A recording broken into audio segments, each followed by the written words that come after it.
시편 5편의 말씀을 같이 봅니다.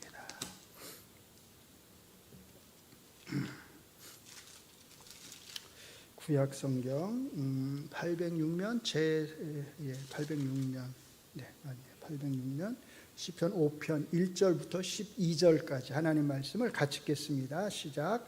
여호와여 나의 말에 귀를 기울이사 나의 심정을 헤아려 주소서.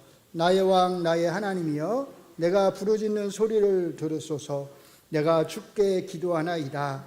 여호와여 아침에 주께서 나의 소리를 들으시리니 아침에 내가 주께 기도하고 바라리이다. 주는 죄악을 기뻐하는 신이 아니시니 악이 주와 함께 머물지 못하며 오만한 자들이 주의 목전에 서지 못하리이다. 주는 모든 행악자를 미워하시며 거짓말하는 자들을 멸망시키리이다.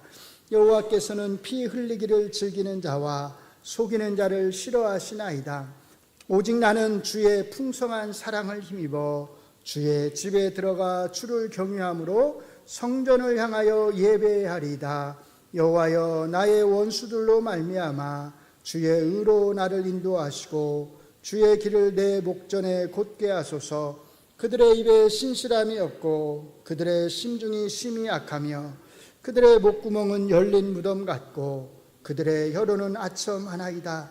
하나님이여 그들을 정죄하사 자기 꾀에 빠지게 하시고 그 많은 허물로 말미암아 그들을 쫓아내소서. 그들이 주를 베어감이니이다.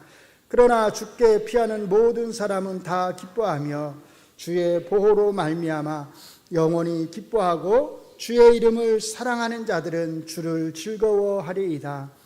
여호와여 주는 의인에게 복을 주시고 방패로 함같이 은혜로 그를 호위하시리이다. 아멘.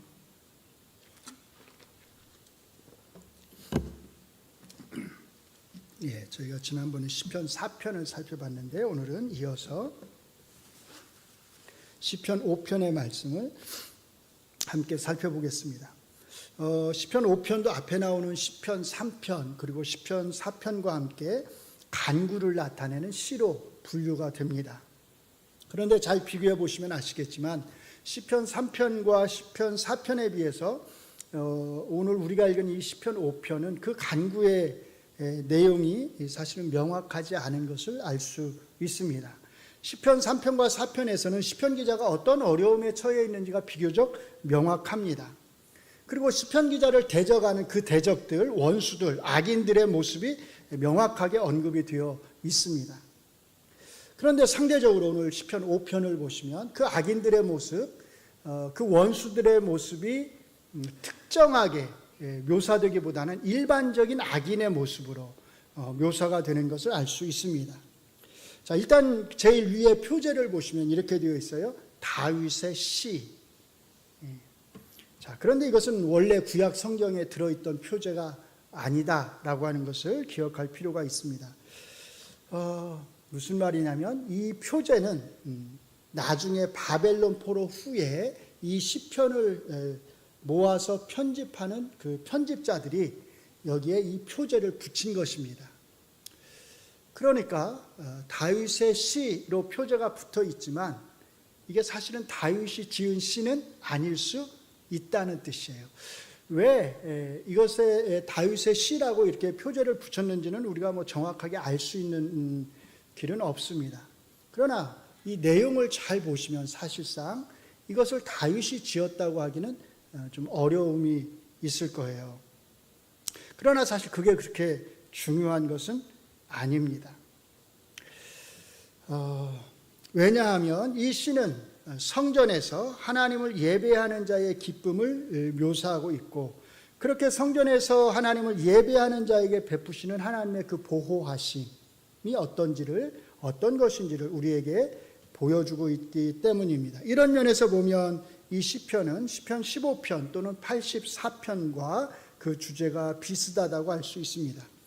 먼저 1절을 한번 같이 보십니다. 1절에 보시면 시편 기자는 하나님에게 이렇게 간구합니다. 자, 1절 제일 위에를 같이 읽습니다. 여호와여 나의 말에 귀를 기울이소서. 나의 심정을 헤아려 주소서. 자, 여기 두 가지 표현이 나오죠. 나의 말, 나의 심정입니다. 시편 기자는 자기가 하는 말, 요 말은 어떤 말이냐? 기도의 말이에요. 나의 말, 내가 하는 이 기도의 말에 귀를 기울여 달라고 요구를 합니다. 이 말이라고 하는 것은 외적으로 드러나는 거죠. 그러니까 기도의 내용이 무엇인지가 정확하게 외적으로 드러나는 것입니다.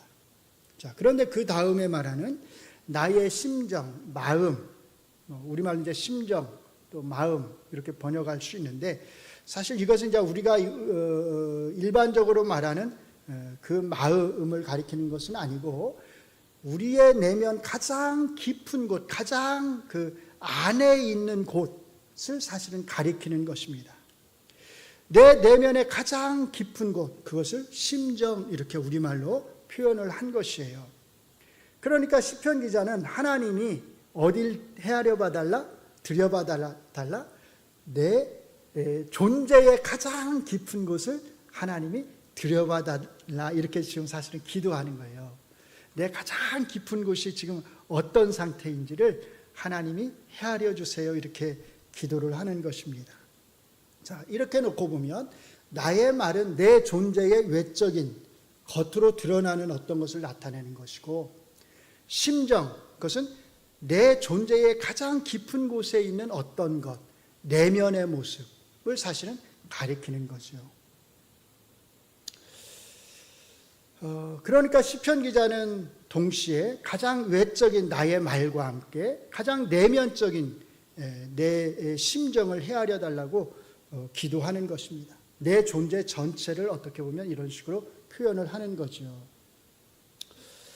내 내면에 있는 가장 깊은 곳, 그것은 지금 어떤 모습일까요? 아마 둘 중에 하나가 아닐까 싶어요. 내 내면의 가장 깊은 곳을 헤아려달라. 그 말은 지금 내 내면의 가장 깊은 곳에서 내가 느끼는 고통을 헤아려달라고 하는 말일 수도 있고 아니면 내 내면에 있는 그 가장 깊은 곳이 얼마나 깨끗하고 청결한지를 한번 하나님이 살펴봐달라 이런 뜻일 수도 있습니다. 개인적으로 생각할 때는 아마 후자일 가능성이 저는 크다고 생각을 합니다. 왜냐하면 이제 나중에 좀 더 설명을 드릴게요. 자, 어쨌든 시편 기자는 이렇게 나의 말과 나의 심정을 통해서 자기 자신이 하나님 앞에 나올 수 있는 존재임을 사실은 고백하는 거예요. 내 말에 귀를 기울여 달라, 내 심장을 헤아려 달라. 그 말은 내가 하나님 앞에 나올 수 있는 존재로 하나님의 집, 그걸 뭐라고 표현하죠? 7절인가요? 거기서 성전으로 표현을 하는 거예요. 하나님의 집, 하나님의 성전에 나올 수 있는 존재다라고 하는 것을 말하는 것입니다. 그리고 하나님 앞에 나와서 그렇게 하나님의 집에서 나는 기도할 수 있는 존재다라는 거예요. 특별히 언제 기도하느냐? 3절에 보시면 아침에 기도한다고 말합니다. 아침, 이른 아침을 말하는 겁니다. 그래서 어떤 번역 성경들은 이제 새벽에 이렇게 번역을 하기도 했습니다.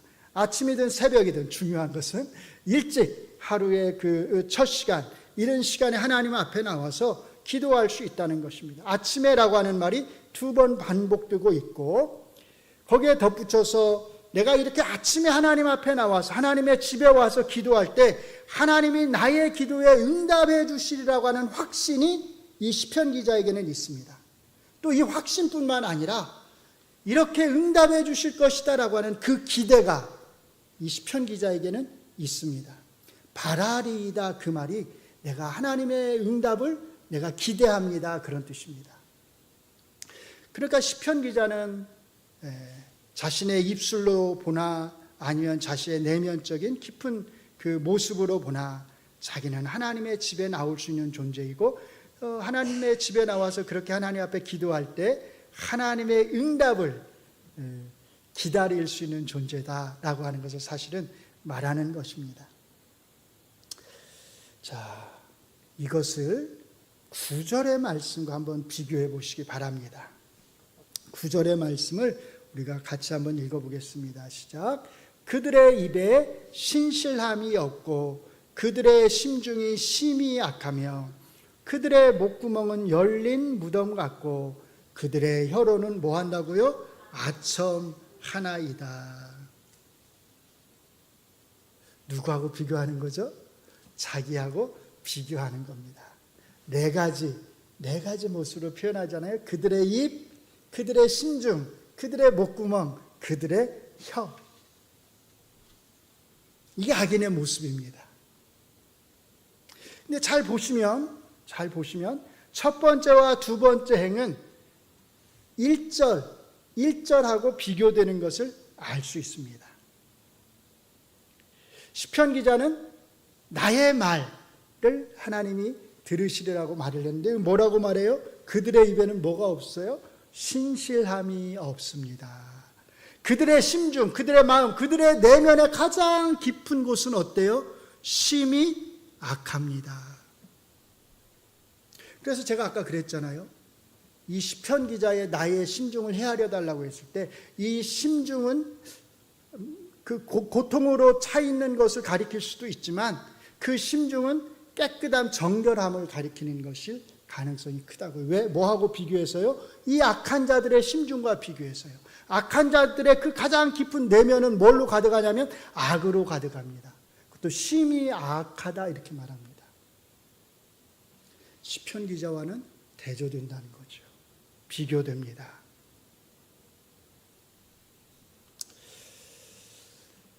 이들의 입에는 신실함이 없기 때문에 대신에 신실함 대신에 뭐가 많아요? 6절에 보시면 거짓말이 많다.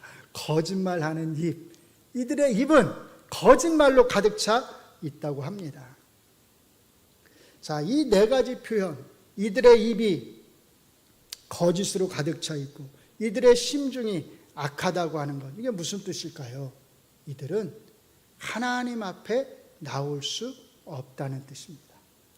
이들은 하나님의 전에 나올 수 없다는 뜻이에요. 하나님의 성전에 나와서 기도할 수 없다는 뜻입니다. 하나님의 성전에 나와서 하나님을 예배할 수 없다는 뜻입니다.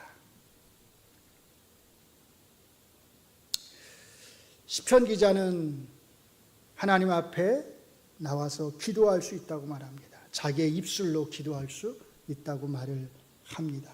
무릎 꿇어 기도할 수 있다고 말을 합니다. 그러나 누구나 다 그렇게 하나님 앞에 나와서 기도할 수 있는 것이 아닙니다. 악인은 나올 수 없습니다. 그 입술이 악으로 가득한 자들, 거짓으로 가득한 자들은 하나님 앞에 나와서 기도할 수 없습니다. 시편 기자가 어떤 내용의 기도를 드리느냐 하는 것은 중요하지 않아요. 오늘 보면 구체적인 기도의 내용은 나와 있지 않아요. 그냥 기도한다고 말합니다. 그리고 그 기도에 대한 확신을 가지고 있습니다. 기도 응답을 바랍니다. 중요한 것은 시편 기자가 하나님 앞에 나와서 아침 일찍부터 하나님 앞에 나와서 기도할 수 있고 그 기도에 대해서 하나님이 응답해 주시리라고 하는 것입니다. 바로 이것이 이 땅에서 살아가는 의인의 모습입니다. 11절로 표현하면 주께 피하는 자의 모습입니다. 주의 이름을 사랑하는 자의 모습입니다. 바로 이런 자들이 뭘 누려요? 기쁨을 누리고 즐거움을 누리는 것입니다. 그 입술이 거짓으로 가득한 악인은 하나님 앞에 기도할 수 없습니다. 왜요? 기도해봐야 소용이 없습니다. 하나님이 그 기도에 응답하지 않으실 것이기 때문입니다. 하나님이 그 기도의 말에 귀를 기울이지 않을 것이기 때문입니다. 그 심정, 마음 역시도 마찬가지입니다. 시편 기자는 악인의 심정은 심히 악합니다 이렇게 말합니다. 그러니까 악인이죠. 그렇죠? 예. 그 내면의 가장 깊은 곳에 있는 그 악이 겉으로 드러날 때 거짓말로 드러나는 것이고 남을 해하는 것으로 드러나는 것입니다. 그래서 예수님께서도 그렇게 말씀을 하셨던 것입니다. 입으로 들어가는 것이 사람을 더럽게 하는 것이 아니라 입에서 나오는 그것이 사람을 더럽게 하는 것이다. 입에서 나오는 것은 그 내면의 가장 깊은 곳에 있는 악에서 나오는 것이기 때문입니다. 시편 기자가 악인의 내면 깊은 곳이 심히 악하다고 말하는 것을 보면 1절에서 나의 심정을 헤아리소서라고 기도했을 때 시편 기자는 자기의 그 가장 깊은 내면에는 악이 아니라 뭐가요? 선함이, 깨끗함이, 정결함이 있다는 것을 의미하는 것을 우리가 알 수 있습니다. 중요한 것은 이것입니다. 내면의 악이 겉으로 입술을 통해서 거짓말로 드러나는 자, 또는 6절 후반절의 표현으로 하면 피 흘리기를 즐기는 자, 그런 자들은 하나님 앞에 나와서 기도할 수 없고 예배할 수 없고 오히려 하나님의 심판의 대상이 된다는 것입니다. 왜냐하면 하나님은 죄악을 기뻐하는 신이 아니기 때문입니다. 왜냐하면 악이 하나님과 함께 머물지 못하기 때문입니다. 4절에 보시면 왜냐하면이라고 하는 접속사가 생략되어 있습니다. 이 왜냐하면은 이유를 나타내는 것입니다. 앞으로 3절에서 시편 기자가 이른 아침에 하나님의 성전, 하나님의 집에 나와서 기도할 때 하나님의 그 기도 응답을 기대할 수 있는 이유, 동시에 악한 자들이 하나님 앞에 나와서 하나님의 성전에 나와서 기도할 수 없는 이유, 그 이유를 설명하는 것입니다. 하나님은 악인의 죄악을 기뻐하는 신이 아니시니까요. 특별히 4절 후반절의 말씀을 잘 이해하시면 좋을 것 같습니다. 4절 후반절 뭐라고 말하죠?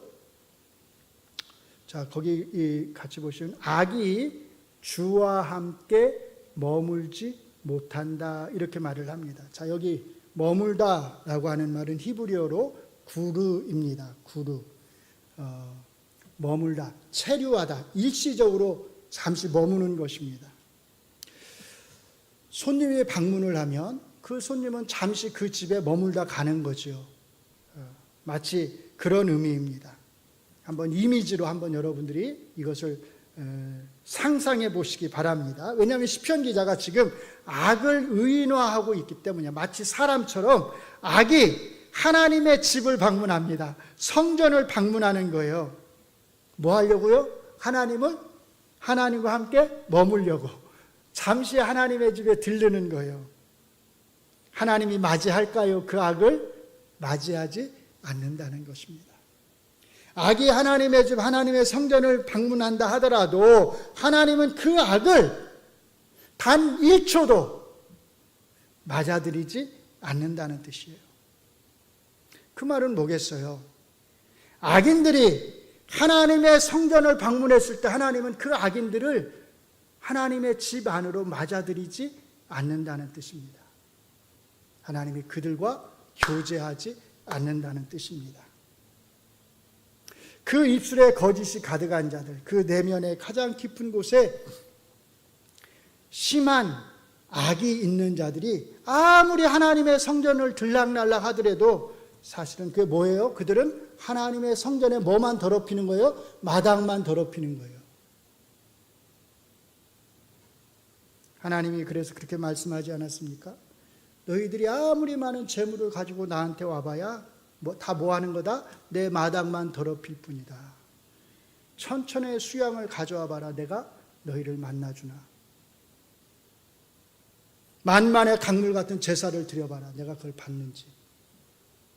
하나님이 만나주지 않고 받아주지 않는다는 거예요.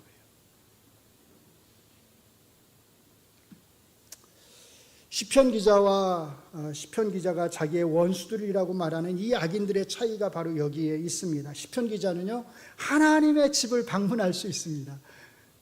하나님의 집을 방문해서 비유적으로 문을 두드리면 하나님이 나와서 맞이해 준다는 거예요. 그리고 그를 안으로 맞아들여서 그의 말에 귀를 기울여 주신다는 거예요.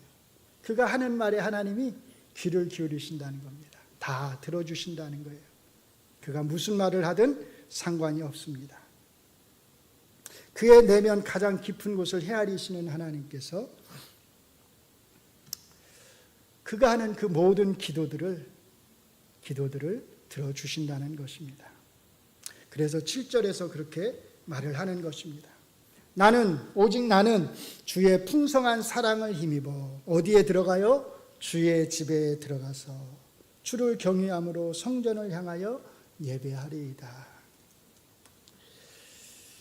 더 놀라운 사실이 있습니다. 시편 기자가 하나님의 집에 방문할 수 있다는 것은 단순히 하나님이 그의 방문을 기쁘게 맞아주시는 것을 의미하지 않는다는 거예요. 그것은 더 나아가서 하나님의 보호하심을 의미합니다. 그래서 11절을 보시면 시편 기자는 이렇게 말합니다.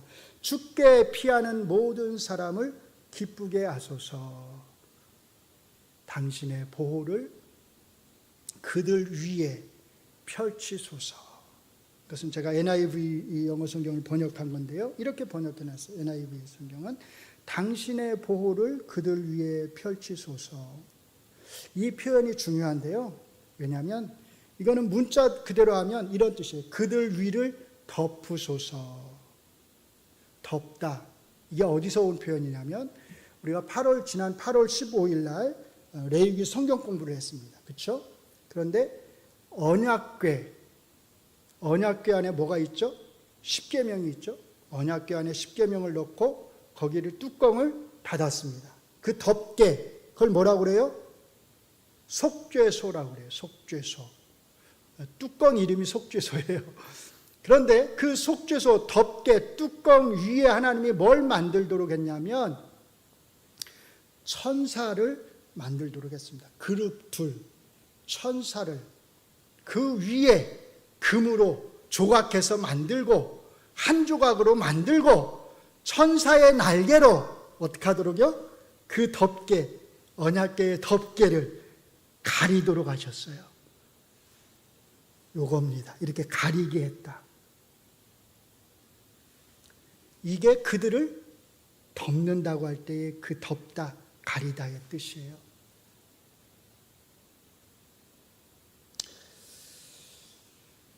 속죄소 위에 있는 그 천사의 날개가 하나님의 언약궤를 지키고 보호하고 있듯이 그 안에 들어있는 하나님의 율법의 말씀을 지키고 보호하고 가리고 있듯이 하나님께서 하나님 앞에 나와 있는 하나님이 맞이하는 그 하나님의 백성들을 하나님의 날개로 가리워 주신다는 거예요. 덮어주신다는 거예요. 그래서 이 하나님의 덮어주시는 보호하심의 이 이미지를 살려서 시편 기자들은 이 표현을 자주 사용하는 겁니다. 딱 두 개만 보겠습니다. 시편 17편 8절과 61편 4절입니다. 올려주세요. 자, 먼저 시편 17편 8절을 보시면 뭐라고 말해요? 나를 눈동자같이 지키시고 그 다음에 주의 날개 그늘 아래에 감추사. 61편 4절을 같이 읽습니다. 내가 영원히 주의 장막에 머물며 내가 주의 날개 아래로 피하리이다. 속죄소 위 천사들이 펼친 그 날개 아래 내가 피한다는 뜻입니다. 하나님의 지성소가 있는 곳, 하나님이 거하시는 곳, 그곳으로 내가 피하면 하나님이 그 천사의 날개로 나를 감춰주시는 거예요. 덮어주시는 거예요. 그러니까 하나님의 집에 방문할 수 있다고 하는 것, 내가 하나님의 지성소를 방문할 수 있다고 하는 것, 내가 그렇게 방문했을 때 하나님이 나를 거절하지 아니하시고 네가 여길 왜 왔니? 돌아가라 이렇게 말씀하지 아니하시고 어서 와, 어서 들어와 이렇게 맞이해 주신다고 하는 것은 단순히 하나님이 나의 원통함만을 들어주신다는 말이 아니라 나의 고통의 그런 호소만을 들어주신다는 말이 아니라 그 날개로 하나님이 나를 지키신다는 뜻입니다. 내 원수들이 나에게 어떤 악을 행한다 할지라도 그들이 나를 해할 수 없다는 뜻입니다. 왜냐하면 하나님의 날개가 나를 가리고 있기 때문입니다. 바로 이것이 성도의 기쁨입니다. 바로 이것이 하나님의 이름을 사랑하는 자들의 기쁨입니다. 주의 이름을 사랑하는 자들은 주를 즐거워하리이다. 그래서 성도들은 늘 어디를 찾아가는 거예요? 하나님의 집을 찾아가는 겁니다. 거기서 기도하고 예배하고 하나님의 돌보심의 은혜를 입는 거예요. 바로 거기에 하나님 있는 바로 그곳에, 하나님과 함께 교제를 나누는 그곳에 기쁨이 있고 즐거움이 있기 때문입니다. 사랑하는 성도 여러분, 하나님 앞에 나아올 수 있도록 언제나 우리의 입술이 깨끗할 수 있기를 바랍니다. 하나님 앞에 나올 수 있도록 언제나 우리의 내면의 가장 깊은 그곳이 정결할 수 있기를 바랍니다. 거짓으로 가득한 그 입술은, 그 내면에 악이 가득한 그 자는 하나님의 집에 방문할 수 없습니다. 방문해도 하나님이 맞아주지를 않으십니다. 하나님은 악을 기뻐하지 아니하시는 하나님이시기 때문입니다. 우리의 가장 큰 기쁨은 하나님 앞에 나올 수 있다는 거예요. 그렇죠? 하나님이 나를 맞이해 주신다는 것입니다. 시편 84편의 저자는 이것을 이렇게 노래합니다. 84편 10절을 같이 읽습니다. 주의 궁정에서의 한날이 다른 곳에서의 첫날보다 나은즉 악인의 장막에 사는 것보다 뭐라고요? 내 하나님의 성전 문지기로 있는 것이 좋습니다. 주의 궁정, 그 뭐겠어요? 성전을 말하는 거예요. 성전. 하나님, 저는 성전에서 한날을 사는 것이 저 좋은 곳에서 첫날을 사는 것보다 훨씬 더 좋습니다. 저는 저 호화로운 어떤 곳에서 악인들과 사는 것보다는 하나님의 성전문을 지키는 문지기로 사는 것이 저는 더 좋습니다. 이유는 간단합니다. 그 성전에 누가 계세요? 하나님이 계시기 때문입니다. 정말 그렇지 않나요? 정말 그렇지 않습니까? 하나님 없이 사는 삶을 상상해 볼 수 있나요? 없습니다. 이제는 우리 모두가 다 압니다. 이제는 우리 모두가 다 이렇게 고백할 수 있습니다. 하나님, 이제는 제가 하나님 없이 살 수가 없습니다. 그것을 안다면, 우리가 하나님 없이 살 수 없다는 것을 우리가 안다면 어떻게 해야 할까요? 하나님이 우리의 기도를 들으시기에 부족함이 없도록 항상 우리의 입술을 깨끗하게 해야 합니다. 우리가 하나님의 집에 들어가기에 부족함이 없도록 항상 우리의 내면을, 가장 깊은 곳을 정결하게 해야 합니다. 하나님과 함께하는 기쁨이 항상 우리 안에 충만하기를 주의 이름으로 축원합니다. 기도하겠습니다. 하나님 감사합니다. 하나님과 함께하는 그 시간이 얼마나 기쁘고 감사한 시간인지요. 하나님을 예배하는 그 시간이 얼마나 기쁘고 감사한 시간인지요. 이제는 하나님이 없이 살 수 없음을 고백합니다. 아무리 좋은 것이 있어도, 아무리 좋은 곳이라 할지라도 하나님이 없이는 우리가 살 수 없음을 고백합니다. 하나님과 하루를 사는 것이 악인들과 첫날 만나를 사는 것보다 더 나음을 고백합니다. 우리를 주의 날개 아래 품어주셔서 우리가 늘 주 안에서 떠나지 아니하도록 주의 돌보심 아래 주님과 함께 늘 동행하는 삶을 살아갈 수 있도록, 교제하는 삶을 살아갈 수 있도록 은혜를 베풀어 주시옵소서. 예수님 이름으로 기도합니다. 아멘.